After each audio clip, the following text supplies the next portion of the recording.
שלטה, שלום מצלם. הלו. כן.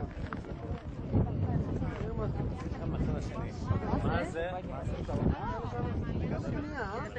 צמוד לכביש, עכשיו תיקח יותר, לוקחים בקו ישר ימינה עד לכביש, עד שמגיעים לכביש שמוביל אלינו בעצם.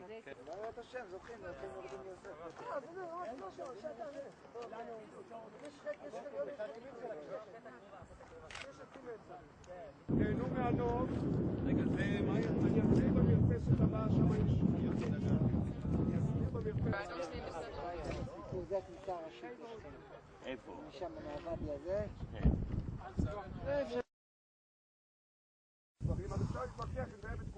Tämä on Elon Moree, yksi länsirannan ensimmäisistä juutalaisista siirtokunnista. Bussilastillinen israelilaisia on tullut tutustumaan länsirannan juutalaisasutukseen. Tällä kiertoajelulle osallistujat ovat nimenomaan tulleet katselemaan maisemia, sillä heitä ei tarvitse erikseen vakuuttaa siirtokuntien oikeutuksesta. He kokevat olevansa Israelille kuuluvalla maalla, eivät Israelin miehittämällä palestiinalaisten länsirannalla. פה התחיל כל העם היהודי.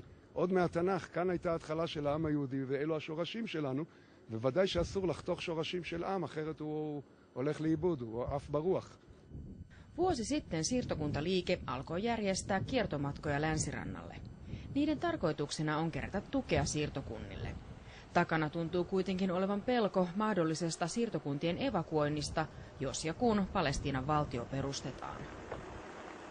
בלי כל קשר לשום פינוי כזה או אחר, אנחנו נמצאים כאן, זה הבית שלנו, וכאן נשאר בעזרת השם.